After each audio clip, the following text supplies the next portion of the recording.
Buenas tardes. Welcome to another episode of the MAFIA method. Today we're talking about healing and healing journeys, right? So, as always, I'm going to start with my experience and talk to you guys about this big healing journey I went on. Now, let's try and define healing, okay?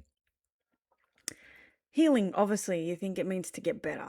And, if you've generally had a pretty positive experience in your world, you feel like you have healthy relations within your family, you're happy, you know what I mean? You might feel as though you don't need healing, and you probably don't need healing as much as maybe someone who hasn't grown up in a situation where they feel like they got everything they needed, or maybe they were mistreated or abused or whatever else. You probably don't need to undergo like an in-depth, crazy healing journey like someone who has. However, it doesn't mean there aren't things that you work on.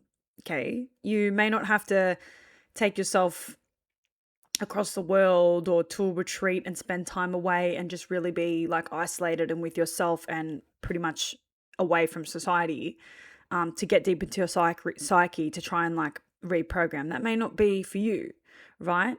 But it doesn't mean that you're absolved from working on yourself. Also, I think it goes without saying. Another thing is that generally speaking, everybody at some point in their life will go through something, whether it's the first portion of their life or, after an event happens, that's really tough, and they will need these skills anyway. So even if you don't feel as though you need to go on like a designated healing journey, some of the information that I'm about to share with respects to my experiences and things you learn in like an in-depth concentrated healing journey could be useful to you through your life when and if you go through something tough. So enjoy.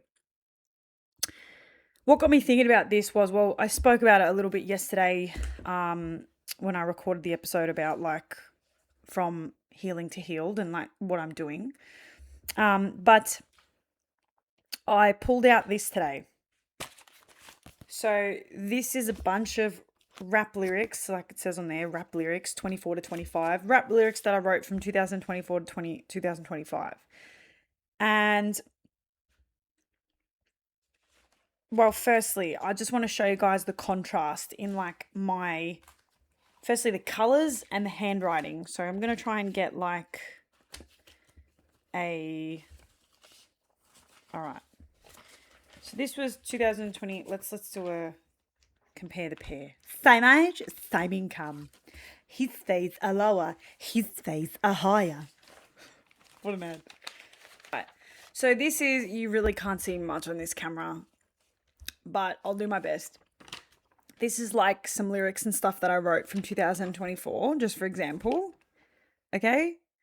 This one's from 2025. A little more organized and on a smaller piece of paper.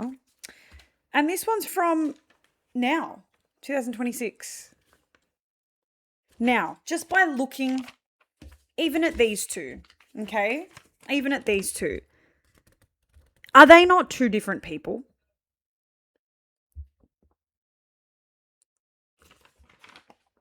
Like, this is why I am such a proponent of writing things down. Should you, be able to write? Should you have learnt to write? It is one of the best, if not one of the only ways you can really like physically see your mind. You know what I mean? We can always listen back to ourselves talking. We can always have someone telling us what they think, but like you can never see that, and it's tough. So I didn't realize at the time that writing all this stuff down was so integral to me working through this stuff, right? And now in hindsight, looking back, I can really see how much I was dealing with. Not only the amount of stuff I've got here, but just like the things I was saying and the things that I was getting out. Now, at the time, I thought, yeah, I'm going to be a rapper. and I'll make all these songs, which I've got a few that I actually really quite like, and at some point I would like to make them songs. I think they're songs that stand the test of time, and they're not really songs that I'll regret. But a lot of this was just me processing shit. I'll just give you a quick recap because I have mentioned it in a podcast before, but I want to talk you guys through the time frame. So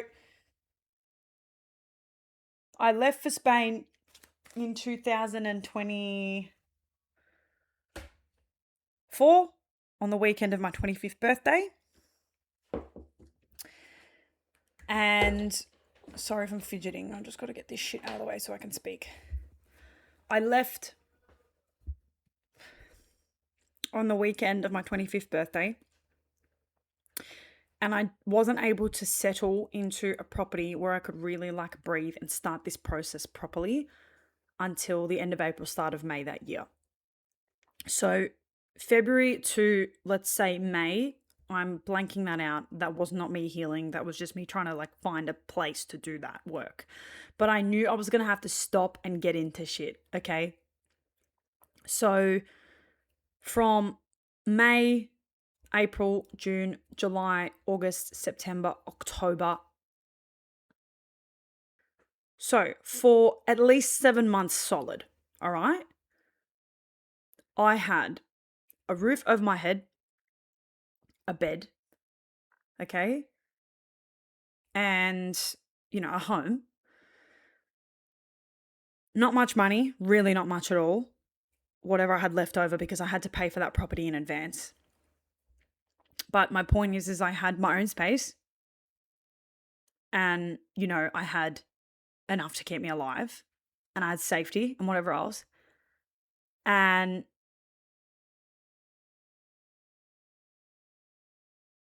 nothing to do.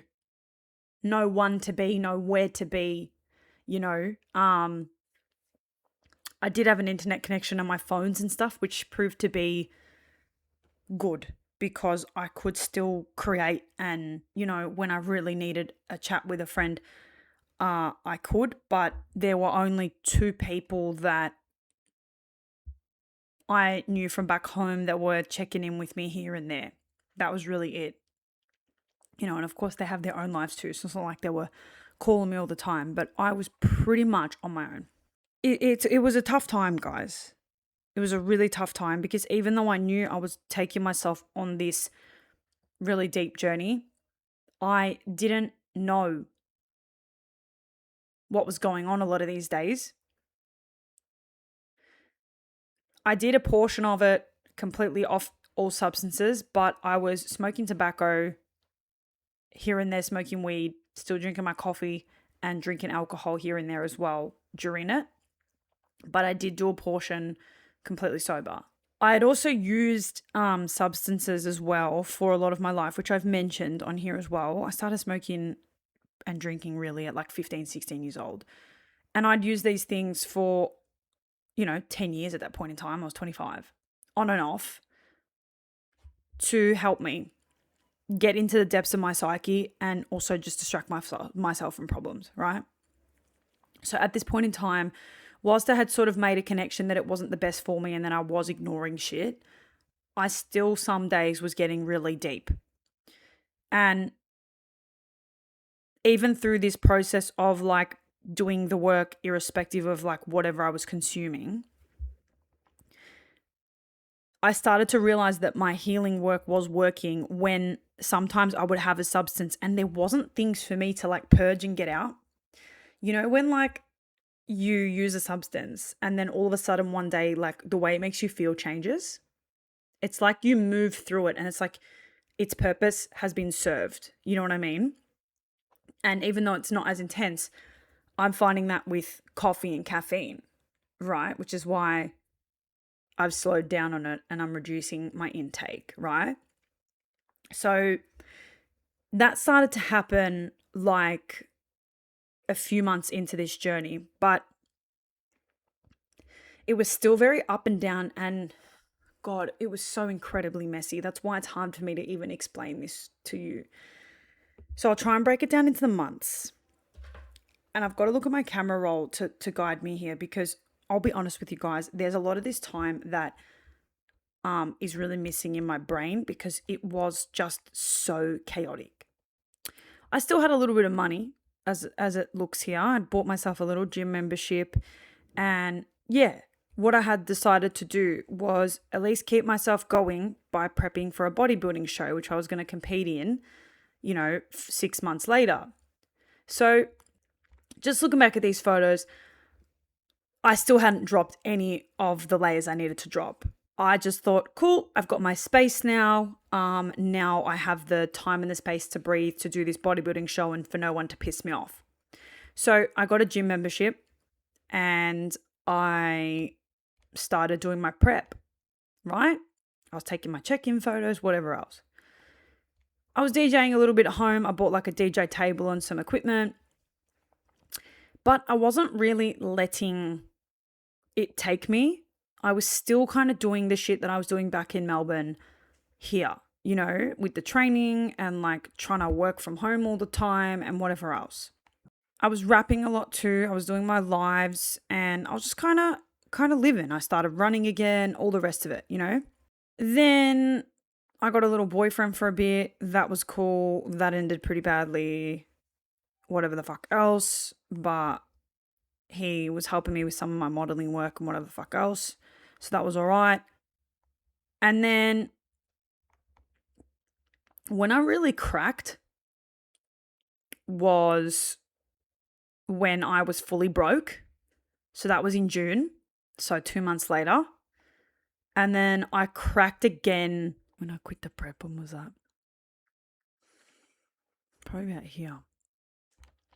So I think it was end of July, start of August. I was like 12 weeks out. So yeah, June, July is when I really cracked because I was fully broke for the first time in my entire life. And I had no support at this point in time whatsoever. I was cooking like chicken carcass and shit because I literally had nothing to eat. Meals I remember my nonna used to make, because again, that's where a lot of these Southern Italian dishes come from. They were just poor. So that's when I really was like, okay, this is fucked. What do I do? And at that time of being completely broke, I was, trying to sell a couple of little things I had, but I had nothing. And instead of just kind of letting it take me, I was still trying to fight it. And I was really desperate at this point in time, really desperate. This guy that I was seeing was also like telling me he was going to help me with a lot of my work and stuff. And he was, but it was also like he was blackmailing me with a lot of shit. And it just didn't feel right. Like, even a lot of the photos that we took, he like took them all and put them on his computer because he was going to sell them, because he already had like systems in place to do all that shit. So it was just a really tough time. And I had been in the city one day and I saw this like card on the floor, and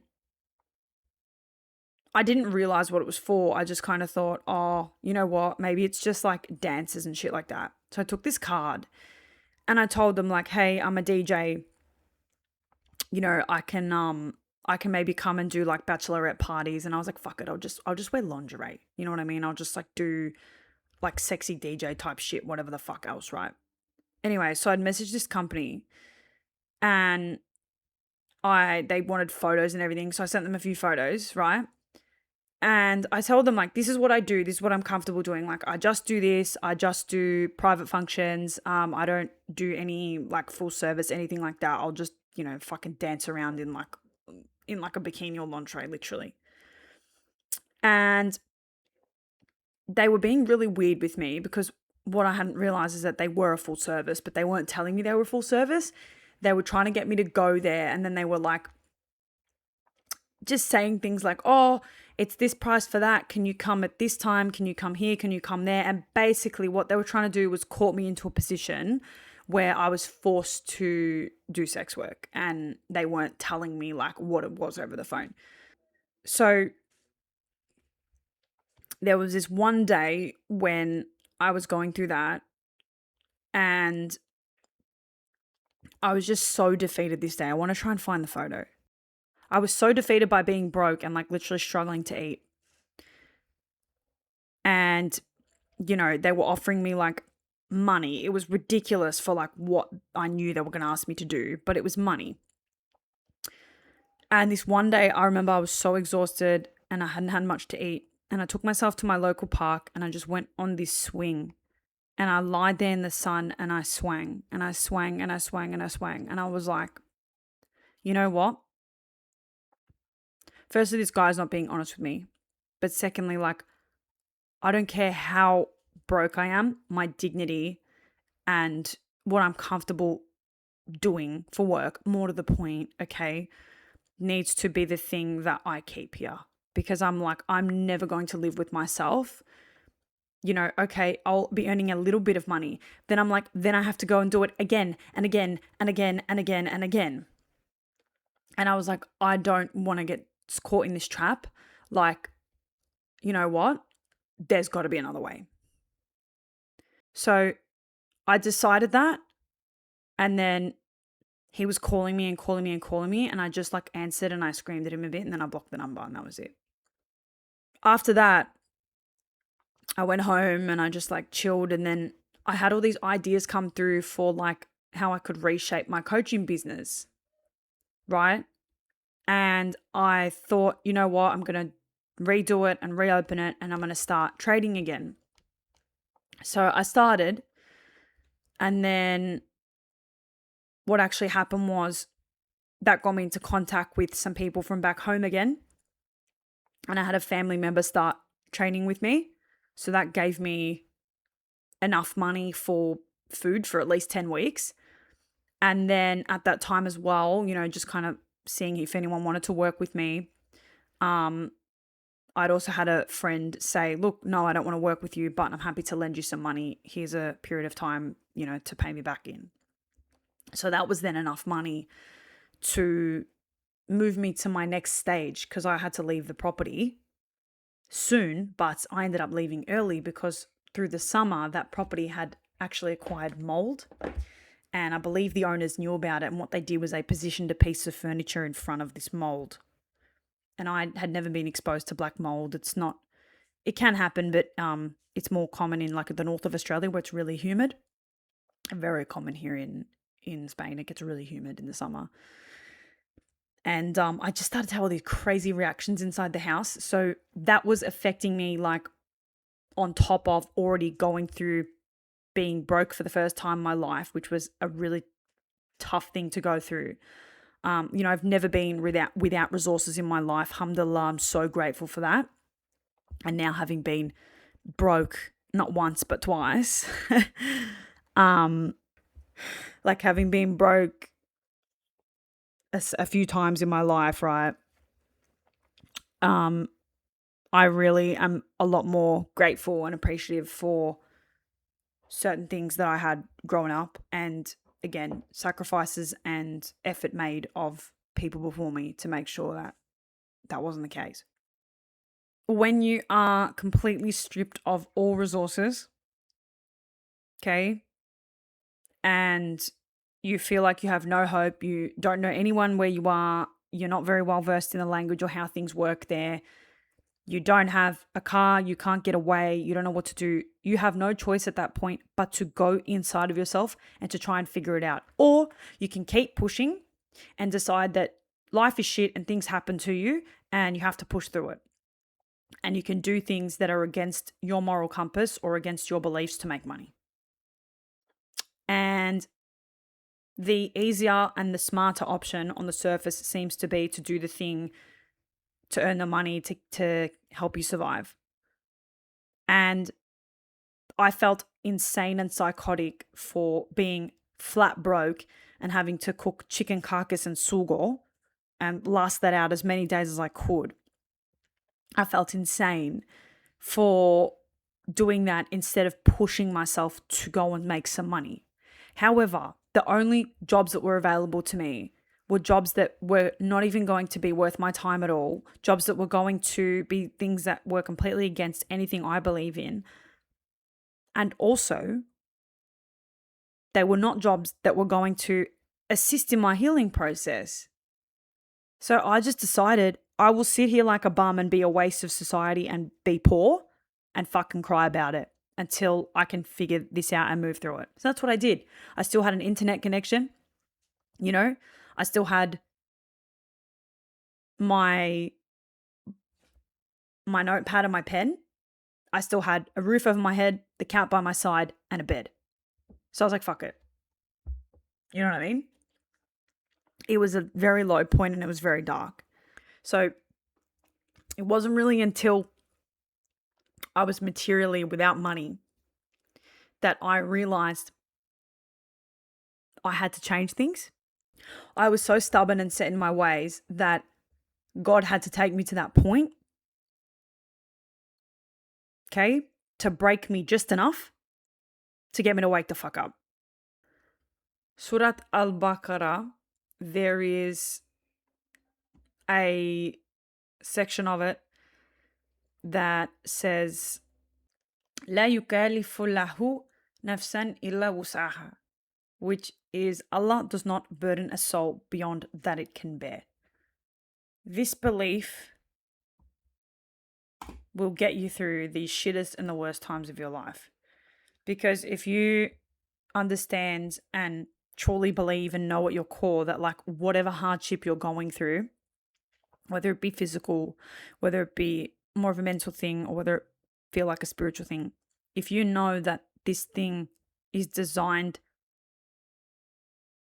to break you just enough so that you break open and so that you learn, even in those shitty moments, like the really bad moments, you'll be able to take it in your stride.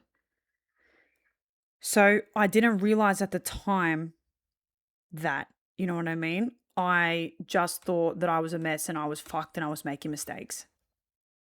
But I also knew that I was on this healing journey and I kind of had to go through it. And thank God for having my phone and having some great pages online and great resources that were talking about this shit. And I'm hoping that my voice also falls on the right ears and the ears that need it. Okay, because the MAFIA you see in front of you today is not the person I was then. Absolutely not. And that period of my life was so integral. And I could sit here now and say, alhamdulillah, right? Because you're never out of the clear. And I want you to hear me out. Till you die, should you be still focused on your own growth, you're going to go through things in life, whether they're personal things that you unintentionally sort of create for yourself and dramas you create, or just like external life events and things that happen, or, just witnessing things in other people's lives that you care about. Things happen, right?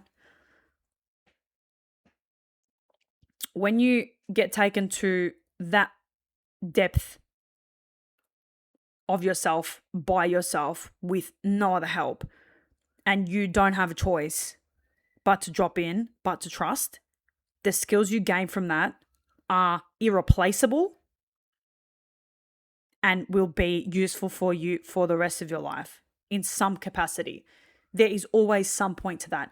And to be fair with you, if you're called to break open and completely shatter your life, and if something like that hits you, where you get into a period where you are quite literally at rock bottom, doesn't matter how old you are, a lot of people like to say with my journey, like, oh, you're young and it's in your 20s and this and that, you're still figuring it out. You don't have to be young for that to happen. It can happen at any fucking age. It just depends on how long you've been beating a fucking drum for, and that drum is fucking done. You know what I mean? The drum's got no more fucking sound in it. You don't have to be young and in your 20s. And to be fair with you guys, the only reason that this happened to me so early was because I made these steps in my life early. And I was racing through fucking life. And I'm so grateful that everything shattered so young. Whilst some days I feel shit about it, because I look at myself as a 27-year-old and I'm like, I'm not living how a 27-year-old should. I live like a fucking a nonno and a nonna and a retiree some days. I do. And every time I go out, I end up having a chat with older people. Like, I'm vibing there. And I don't want to vibe here forever. And I'm trying to change that now. But what I'm saying is, The early part of my life has been pure chaos and destruction. That's just my path, and that's the way it's been. You've got to accept that. You've got to accept that. You can't hold on to that forever. Just how your path may have been, you're at middle life now, and now you're ripping up the layers. But whatever it is, your time on this earth has not been wasted. It's all in the right timing for you. Everything happens in Allah's timing. Everything. So when you're ready and when the right moment is for you to break open, if you're blessed enough to be given that opportunity, to develop yourself and develop your soul, it's the time that it needs to happen. But what's very key and critical at that time is that you don't shut off. So when my soul started knocking, it started like this. And that's when I chose to go to Spain. And then after Spain, it went, and I didn't let it in. And then it went bang, and I was in hospital. And then I was like, I'm not going to fucking ignore this. Right? So that's what ultimately led me to Spain. Right? So a level of acceptance and surrender, which is another overused word, but a level of acceptance and surrender needs to happen if shit's going to shit. Okay? You've just got to understand and believe and trust that there's some sort of other purpose to this. Okay? Doesn't make it any easier, really. But what it does is it gives you a little bit of a North Star and a compass during a time where all your compasses are fucking in the toilet and pointing in every which direction. Going to the depths of your soul like I did in that 7 months in this fucking house is one of the most fucked up, messy, chaotic, shitty things to feel. You feel psychotic. You may even be a little bit psychotic. I had sleepless nights. I probably was in states of psychosis for a lot of that time, probably, right? And high levels of delusion and all sorts of shit. And I was remembering shit from years ago, and I was crying over nothing, and I was just a fucking mess and a complete dysfunctional member of society. Complete. But I had my safe space. I had the cat with me to fucking support me through it. And, I still had a connection on the phone and at least some shit to get this stuff out with, right? What I went through in that time, you could classify that as a mental breakdown. And you know what's funny? I don't think I even knew that was coming. I think what happened was God positioned me in my life so that I could go through that process in a way in which I felt completely free to go through that. Because, like I've mentioned before, I'm not someone that is very comfortable really around. I'm not 100% comfortable around pretty much anyone. I just am not.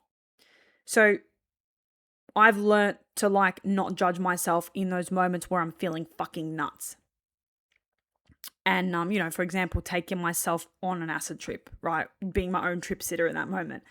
But I feel as though God knew that there was no way I was going to heal and rip up all the layers at the depth that I needed to if I was around people. Even if I was being a bum at my mum's house, I wouldn't have gone to that level because my mum always sort of kept me in line, and I kind of also felt a little bit judged by my mum because she wasn't open like that, So there's no way that I would have gone through that even if I was at home and doing nothing, right? So I had to be in that situation. Also, the fact that I had prepaid for this property for 7 months, beforehand, I didn't have to worry about bills and I didn't have to worry about being functional because it was paid for, So I could just let go. It was like that. It was like a big sigh of relief. That's what I needed at the time. I needed a period of time for however long it was going to be, right? Just to fucking not worry about anything and be a complete waste of space. Literally, bro. I was so dysfunctional, useless, and manic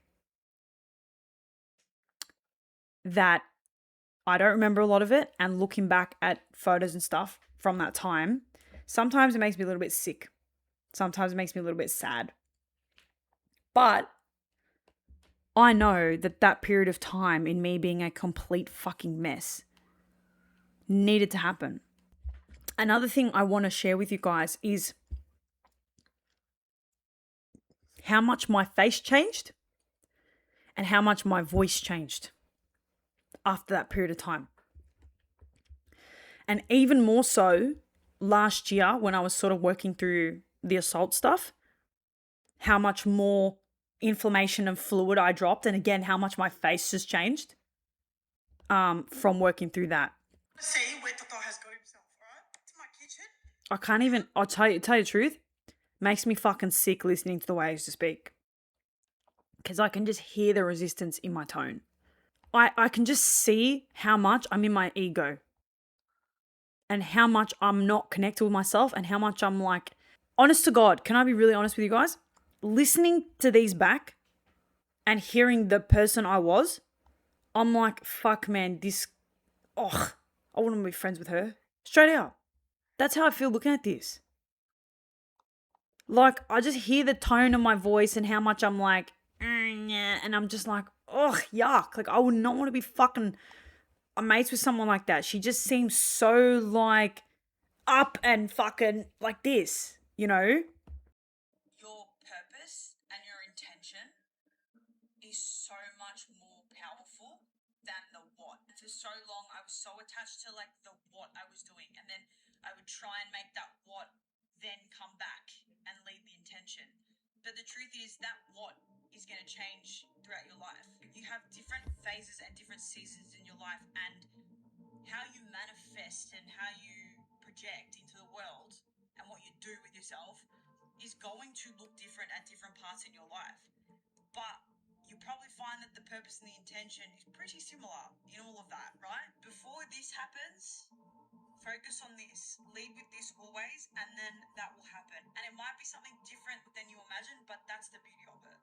So that's where it's like, firstly, my face looks different, my voice sounds different. That's where I know I'm talking through my soul and not my ego. Okay? All right, let's just continue. I can't find one. But basically, like, there'll be some videos that I go and listen to, and I can hear that I'm in my ego, and it makes me sick. It makes me fucking sick. And some of that still exists when I do these stupid little videos on Julia MAFIA DJ, but it's really just like a joke, and you know, it's not the way I like am. Also, I'm still using that a little bit as like a little bit of a tool, honestly, to reel the people in that feel that way so that they actually trust me, and like then they can learn about all this shit.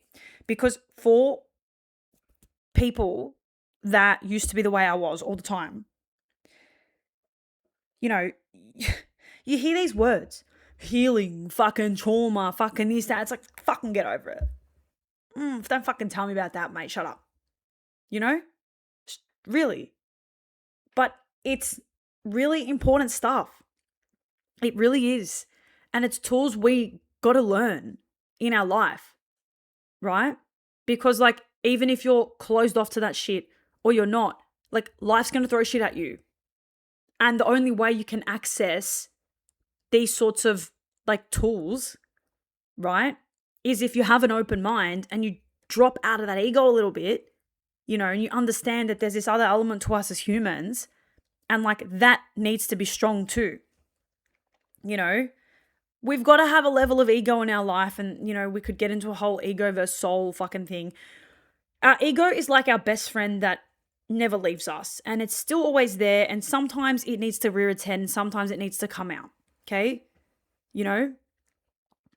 But at the end of the day, it should be controlled. It's trained like a dog. It should be controlled and serve you. You're the master, your soul is the master. And this ego that you've got that sometimes comes out and sometimes rears its head, that needs to be in control and or on a fucking leash, right? Or in a fucking backyard where it can run around and not piss anyone else off, right? I found this little outlet now on Julia Mafia DJ where I can sort of let my ego be dumb and stupid and whatever the fuck else. And the beneficiary of that is that like people who also like kind of feel that can laugh with me. You know what I mean? But that's not the way I am. Okay? It's a version of myself I used to be. It's now something I can laugh at. It's now something I can use to connect with people from back home, because it's a lot of it's also like this Aussie humor too. We're very like even though we're very relaxed people, we're very tightly wound people, especially from the cities. There's a lot going on in Australia. So like a lot of us are very like, and it helps me connect with the people that I'm trying to reach, which will not be receptive or be seeing this sorts of information, right? So back to my point. My voice changed so much, and my voice will change depending on sort of which version I'm being.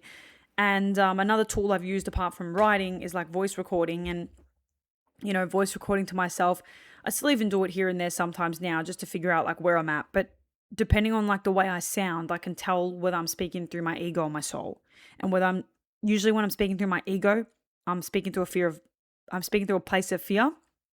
I'm speaking in a way that's defending myself, and I'm blocking myself off. Whereas when I'm in my soul, I'm a little more soft. I may be emotional, but I'm more soft, and I'm speaking through the lens of love, and it's more closely connected to my truth. Whew. That's a good way to say that. So being broke and like literally not knowing what to fucking do with myself was the first thing that broke me a lot and got me to like really go inside and look at myself. The other thing that really transformed me was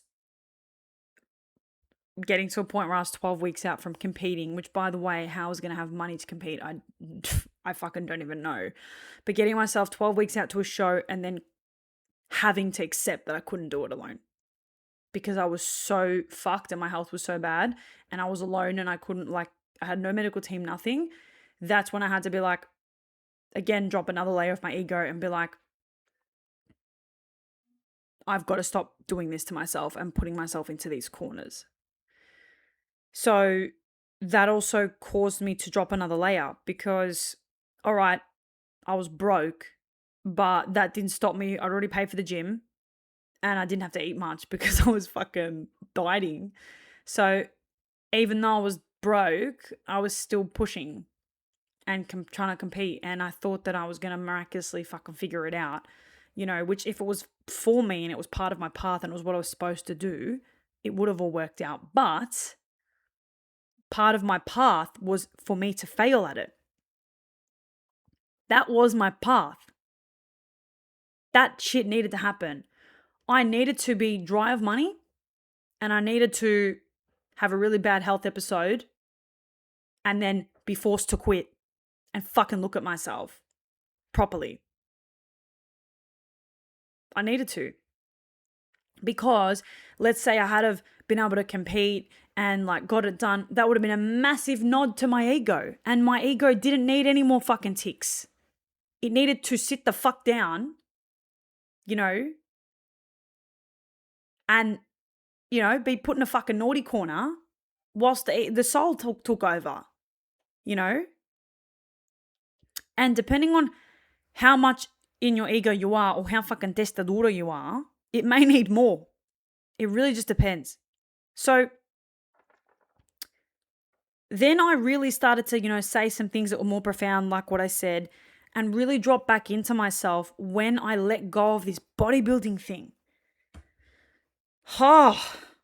It was absolutely closing my heart. Not only was it physically draining me and fucking me, it was closing me off to my femininity and my heart so much. And I know that's not everyone's path with it. And that certainly wasn't my path with it the first time I did it, because the first time I did it actually opened me up to my femininity because I learnt to pose. And I was confident on a stage in a bikini, and I got to feel, a little bit sexy, right? It was nice. But after that, it just became such a grind, and like the act of it and having to like eat the same or eat the same calories all the time and track this and track that and like get this session done and do that and push, and no matter how shitty you're feeling or whatever the fuck's going on, you go and you do a session. All great, like I said, for the ego and even for a level of discipline, but I didn't need more of that.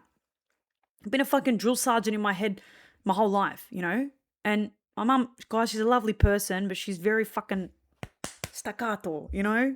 Like I said, she's got that Italian software, right? So I didn't need any more of that, right? But I felt like I was strong being in that.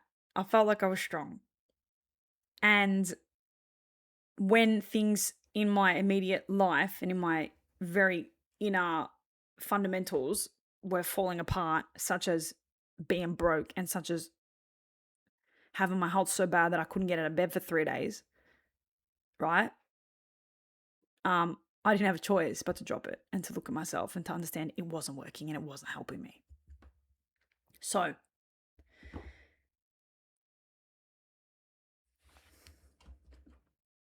what I started to do, I started to chill the fuck out.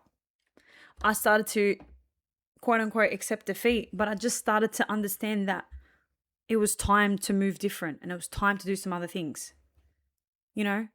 So what I did was I dropped wearing the gym clothes all the time and I started to dress a little different. You know, I started to rap more and I made like a couple of rap videos and I started to like do my makeup again. I started to make more friends and like go out and go into the city and just walk around and take photos and like do more artsy stuff. You know, and that actually led me to like reconnecting with my inner child a little bit, because as a kid, I loved to draw, I loved to paint, I loved to collect things. Like I used to collect leaves and rocks and paint on them and all this shit. And like I just started to do that stuff again. And then, you know, I was going to like my local parks and people were coming up to me and talking to me, and I was just like living different and I was flowing more. Even though I was still flat broke and my health wasn't great, I was actually enjoying my life more because I was moving more in accordance with what my soul wanted at that time, which was to actually just come alive and come through. And looking back, it was the precursor for me actually stepping into a career and a life of being an artist, right? So I had to have that contrast in my experience on how bad things had gotten, you know, from the heart strain, okay, to the being broke, to the bodybuilding causing me severe health problems. I had to have those fucking shit things happen for me to actually just wake the fuck up, you know? And being broke wasn't enough. The bodybuilding thing really was what took my ego and made me go, well, I physically can't now. Like I physically can't, you know? So from the heart strain at the end of 2023, that got me to make the sole decision of moving to Spain. Good, tick. Then continue to do as I was doing, which was not the point, but I was too scared to let so many things go. I don't think really, unless you've done it yourself, like when you move so far, man, it's just like so hard to let these pieces of yourself go. And what I believe is that if you are called to move abroad, it's a lot of a bigger change than you think, right? You think, oh, I'm just going to move and I'm just going to do what I used to do here in this new spot. It's not going to be like that. It's not going to be like that. But that's your path. So, like the heart strain, shitty thing, okay, woke the fuck up, made the move.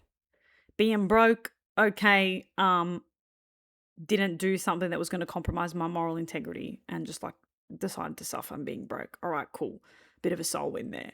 Then continuing to bodybuild and then like fucking my hormones really bad and then actually deciding to quit and like properly quitting and then channeling that into like doing more art, talking about my experiences of health too. I had a little health podcast back then as well.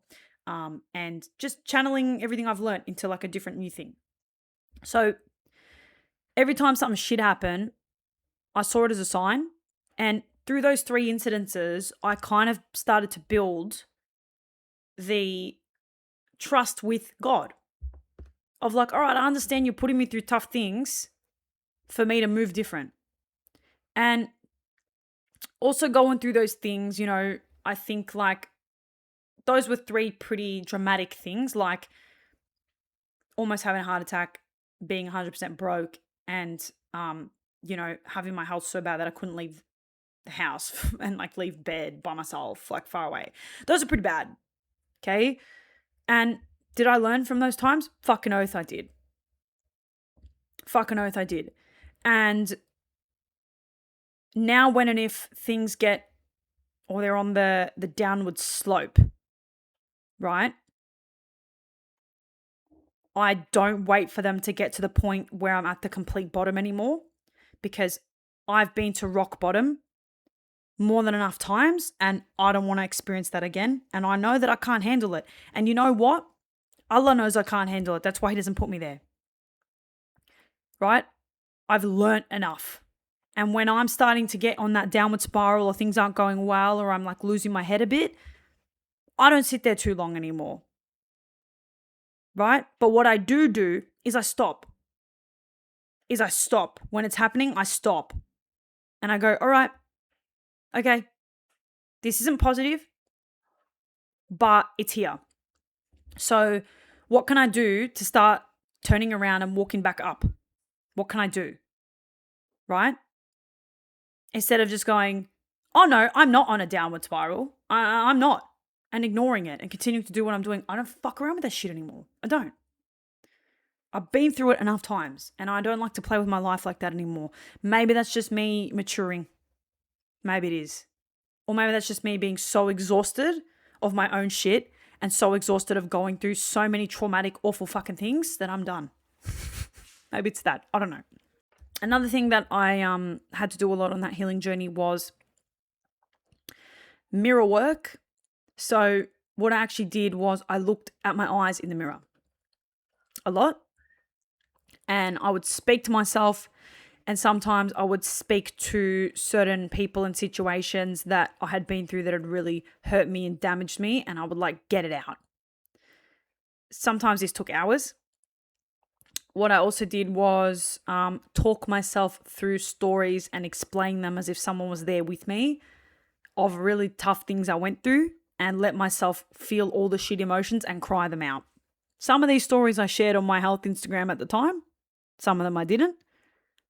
But I was pretty ballsy and I shared a few of them. I shared a few of the traumas. They were pretty heavy too. I needed to admit to myself these things had happened. I needed to go through the emotions. And what I didn't realize at the time was that like me retelling that story and reliving it was how I was actually processing it. Because at the time, I didn't have the capacity to sit there and process and feel those emotions because I had to act and I had to make changes. So things that had happened to me 5, 6, 7 years before were still in my system because I hadn't had the chance to feel it. Because I had to make moves and take action. So my point is that you can go through something even 20 years ago, more, that you may not have processed yet because you didn't have the opportunity to, because you just had to act and get yourself out of that situation or move forward. And you're not weak if that's the case. It doesn't make you weak. It's called being a human. That's natural. You know? How many of our grandparents and elders that, fought in wars and went through some really awful, fucked up shit in their time, different forms of abuse that we'll probably never even hear of or know of because they didn't say anything. How many of them probably never, or, in their last years on this earth, then got to face it and then got to deal with it and then got to sit with it, right? It's just a natural part of being human. And there's nothing wrong with that. It doesn't make you weak for like being upset over something that happened to you when you're a child or like 20, 30 years ago. You didn't get to process it at the time. Understandable. But process it at some point. Please. For yourself.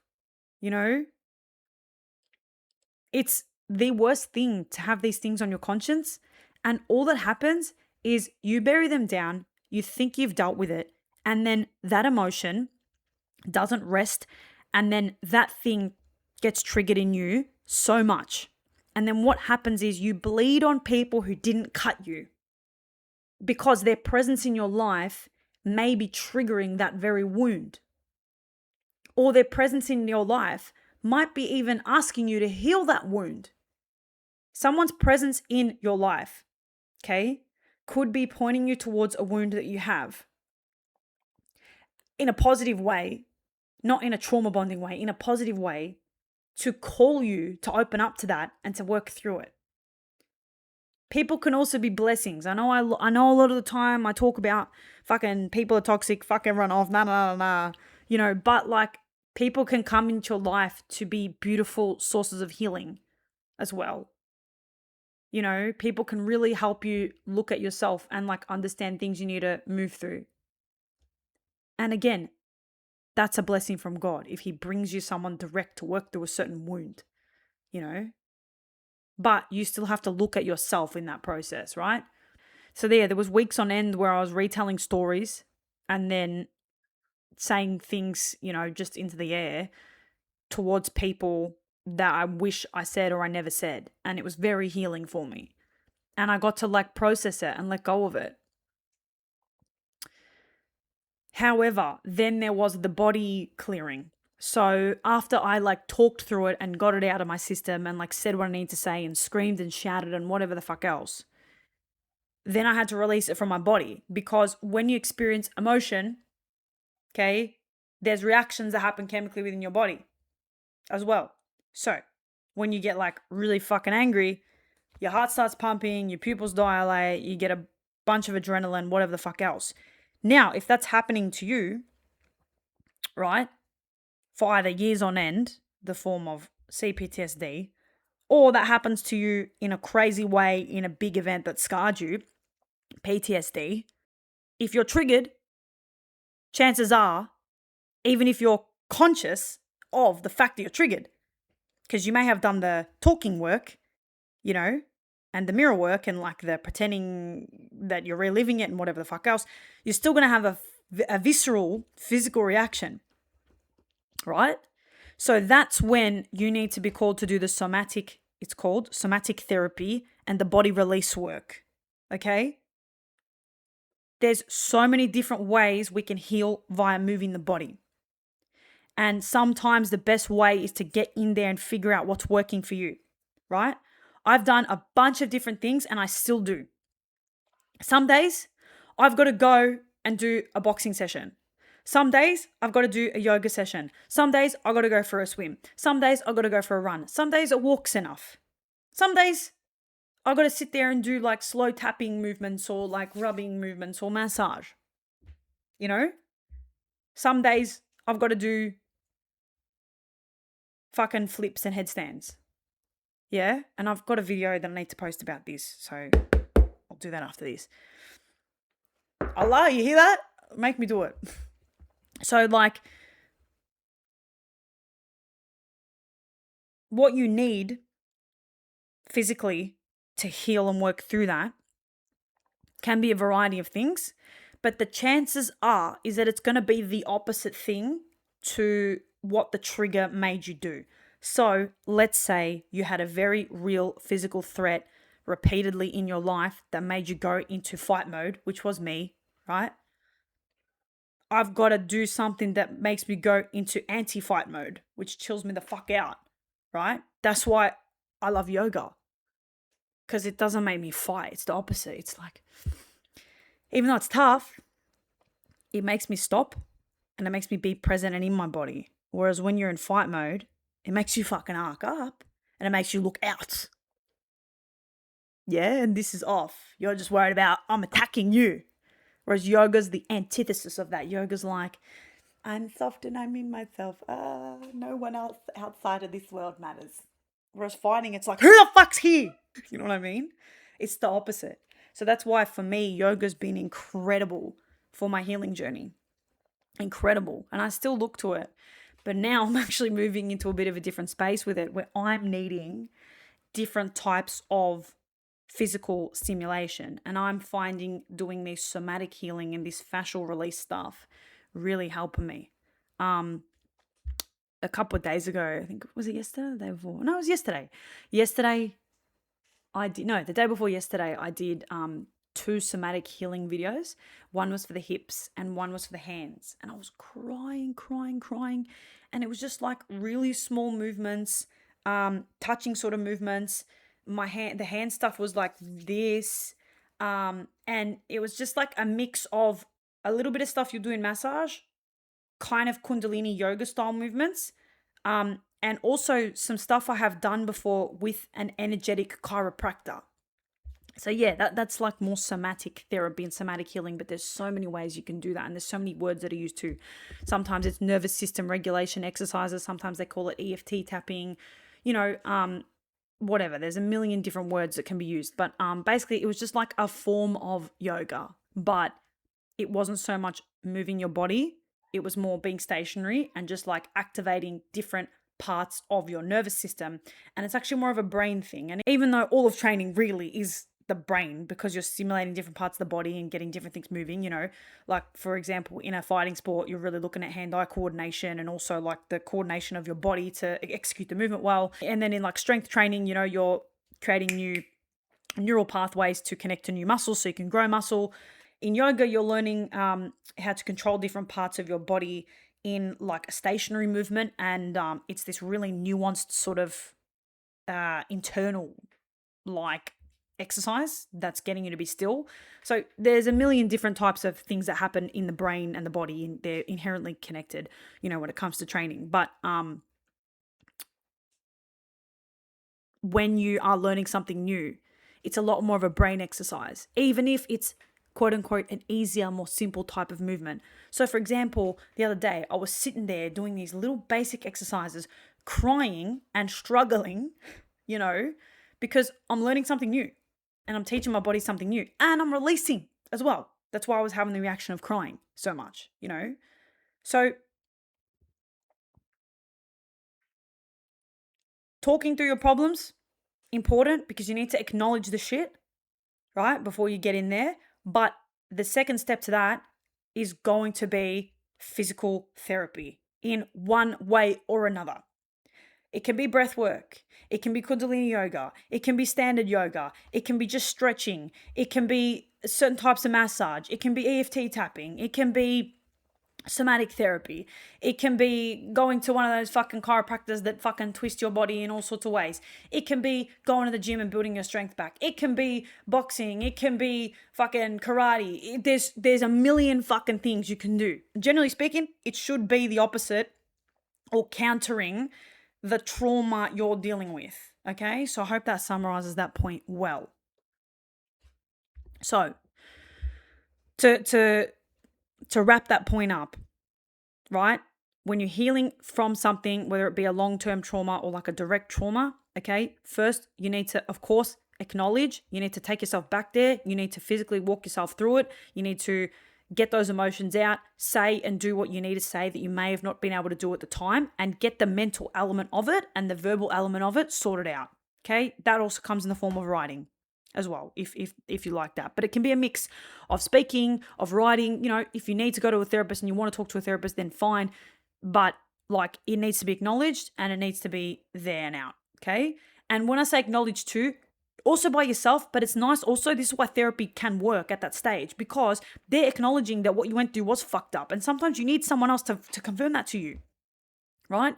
Because again, sometimes when you go through abuse, especially these more covert types of abuse, right, and these long-term slow things, you think it's your fault. So you sometimes need someone to say, hang on a fucking minute, that wasn't right.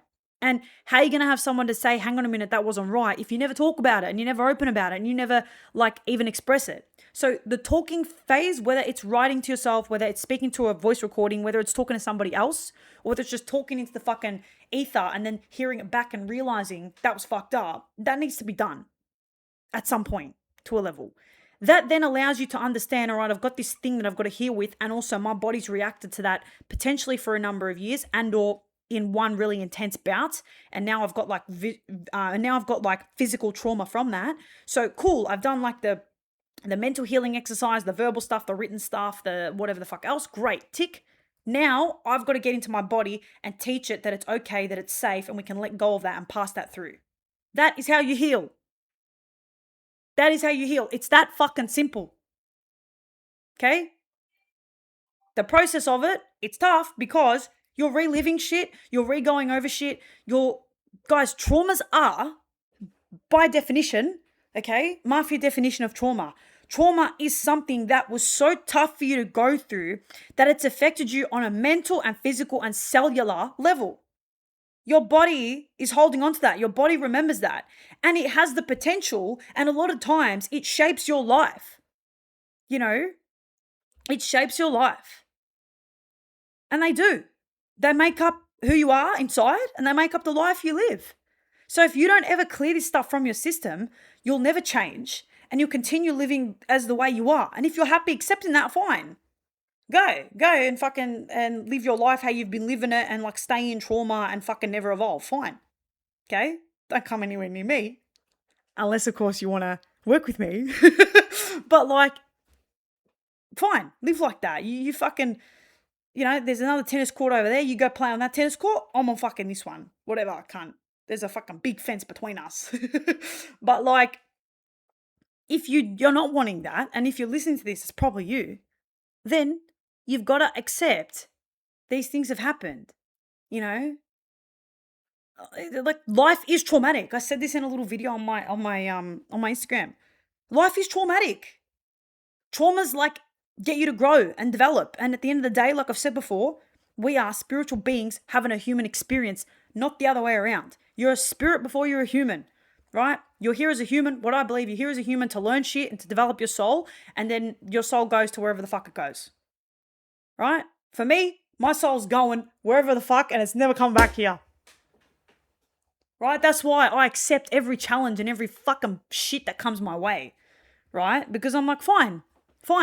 Okay, Allah, which he has, and I shouldn't ask for this right now because it's going to keep happening. But like, he's given me a big challenge at the moment. I'm working through one. I'm working through a pretty big challenge at the moment, guys. I am. I'm in the throes of it. Okay? I might not sound like I am, but when I stop this recording, I'm probably going to fucking feel like shit because I'm in the throes of something pretty tough right now. But I've asked for this and I've committed to this. So when I get thrown something shit or something hard, I understand now that it's for me to continue to grow and develop and ultimately on the other side of that, actually achieve what I want. So when it happens, I don't fuck around and I address it straight away. And that's the most important thing, right? Because usually it's also directly tied to my health as well. But like, I don't fuck around with that and I take it in my stride now. It doesn't mean I still don't sit there and cry about it. It doesn't mean I still don't feel like shit about it. I had like a fucking full mental breakdown for the past couple of days. But like, I knew it was happening for me to take it and to do something with it, right? My point is, you're going to get traumatized by shit for the rest of your life and or you're going to like be clearing previous traumas, okay? But some are worse, some are easier. But there's a million things in this life that are going to catch you off guard or trigger you or traumatize you, and the quicker you sort of accept that, the better off you're going to be. Another thing is like, someone did ask me a question, which I did answer a little video to that. And someone said, how are you happy? I'm fucking not.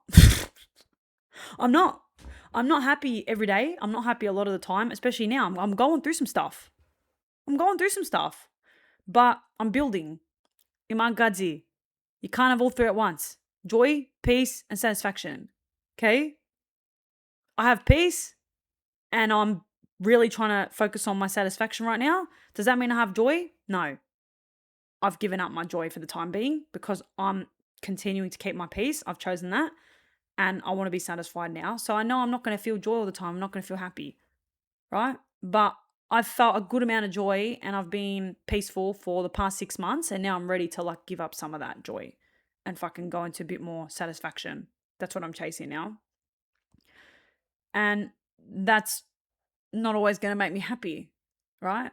I also am due for my periods and that's also not going to make me happy. But fucking tough titties. I've been living in fucking La La Land for 6 months, so whatever. Anyway, so yeah, basically, that theory hasn't really proved me wrong. Joy, peace, satisfaction, pick 2. Should you be on the path of growth? Pick 2. I do believe, though, you can balance them out at some point. It just depends on where you're at in your journey. So like I'm still very much in a building phase and I'm constructing my things. My systems aren't like solid yet. So I have to accept that like I'm not going to experience a lot of joy all the time. Okay? But once my satisfaction is ticked a bit more, right?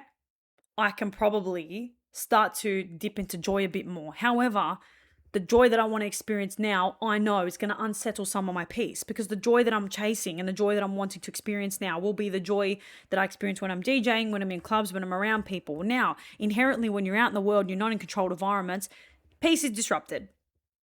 So once my satisfaction is at a level where I'm happy with it, I will keep that and I will sacrifice my peace to achieve more joy. Okay? And then what I'll try and do is I'll try and balance that all by like having my little safe space where I can have my peace and having my like things to give me peace, go out and experience the joy, have that peace disrupted, but then like go back to my little peaceful space. And then also the peace is really integral for me to maintain my satisfaction, because my satisfaction relies on systems. And if I'm not having a level of peace, I can't maintain those systems. So at some point I'll have to balance the triangle, right? But right now I'm accepting that I'm not going to experience a lot of joy whilst I'm doing what I'm doing. I still, I could sit here and talk and I enjoy this, but like the other things that come with it, no, I don't enjoy them. And, I'm crying a lot. I'm not happy, but I'm dealing with it because I got bigger fish to fry. So I guess that's a bit of the wog in me, but I know that this is temporary and I know that I need to be feeling that level of dissatisfaction to push me into like achieving that satisfaction. You know what I'm saying? Right? I'm not letting it get to my core. I'm understanding that I'm a human with emotions and I feel things, and it's normal and it's a sign. Es un señal. Now I know, okay, si llorando no es un problema conmigo, es un problema con mis sistemas. Ahora lo sé, si estoy llorando, no es un problema en mi vida, es un problema con las cosas que hago en la día. And now, when I'm crying, I use those tears as a sign.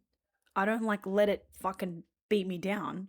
I understand it's there to get me to move different, And I think as well, that's another really underrated skill that we kind of rob ourselves from these days, is like understanding your emotions are not just emotions. They are like signs and tools for us. We don't have to always look up and ask. Sometimes we just have to drop in and feel, because that's from him too. And if you're experiencing a lot of negative emotions often, okay, unless you've really got something to do and it's just like a little negative emotion because you're reacting to something, if it's like a fear, for example, right? I am sure that when I'm in these spaces for my music, I'm going to have crazy nerves and I'm going to be feeling mad bouts of anxiety. Yeah? Is that a sign for me to like dig into that? No, it's just a reaction to the fact that I'm like doing something new or I'm achieving a fear. So, how to combat that? Maybe shove it down a bit so I can do my job, right? Maybe shove it down or try and like transmute it in a healthy way, in a good way into my job. Negative emotions are a sign that something needs to change, or potentially they're a new emotion that we're associating as negative just because it's new and we haven't felt it before. Okay? Nervousness and excitement are like in the same kind of area as well. And I also believe frustration and discomfort are also kind of the same. I wonder if there's like a photo for this. I'm not able to find a photo for it, but what I'm suggesting is that some emotions that like one can be associated as being more positive, one can be associated with being more negative, such as like excitement and nervousness. They are on the same frequency in a sense. I believe more so it's probably more that they're in the same part, they're felt and they're experienced in the same parts of the brain rather than the frequency. Because generally speaking, the positive emotion should have a higher frequency than the negative emotion, but if they're experiencing the same part of the brain, to me, it would be the same frequency. How does that work? All right. So what I've just kind of understood is that you can be experiencing two emotions that are different, one being more positive and one being more negative, in a similar manner, because in the brain, they activate the same parts of the brain. But in terms of energy, they're not the same, because the excitement energy is a lot higher of a frequency than the nervous energy, because the nervous energy typically feeds more negative thoughts. However, if you're conscious, right, that's where you can understand nervous energy can be transmuted and pushed over into excitement. But that's on how you talk to yourself. That's on how you will yourself. So this is why you've got to be conscious of how you experience emotion and what's going on and your state. This is why, like, emotions are the key. This is why we can't be shoving them down. You know, like, there's superpowers for everyone. Doesn't matter if you're a man or a woman. Like, emotions are so fucking important, and they are literally like such an amazing tool for you to like grow through. And I just think if you're closing yourself off to your emotions, you're just like missing so much gold that is literally inside of you, you know? Fuck, man. Anyway, I reckon we've done enough today. So, basically, guys, you may not need to go through like a major healing journey, but I think learning to like understand and process emotions is super key and important, because whether you're going through something or not, you may go through something in your future, but also you might be able to like assist someone really close to you that might be going through something, you know? And that's how you become like a good partner, a good friend, a good, you know, whatever. Also, if you have or are dealing with something tough, you need to. You really need to, or you're going to continue to just breed misery and like live a very unfulfilled experience. So it's really worth going through a few months or so it's really worth going through a bit of shit just to clear it all up. If you're able to, the best way to do it is to try and get yourself into a position kind of like what I did, where you really just have time alone, or you have like some sort of safety where you can call people that you really trust, and you can somehow put a pause on your life. And, you know, sometimes, guys, that is the better option. It really is. Like, I'm grateful that I didn't have a partner or children during that time to, you know, deal with and cater to, and I could just like go MIA. But sometimes maybe taking a step away is the best thing for everybody. You know what I mean? Like, I think we think presence is really important, and it is. But if you're present in an unhealthy manner, I don't believe that's healthy for anyone. And I think sometimes taking time away and understanding that you're just bleeding on people and you really need to like figure your shit out, I think that can be actually the more honorable thing to do in the end. All right, gonna leave it here. I hope you got something out of this, and until next time, Mafia, se va. Oh, sorry, that was my right side. I'm not supposed to do that. Mafia, se va. Why not? Who cares, bro? I'm putting it down. I'm not hailing any fucking dictators, mate.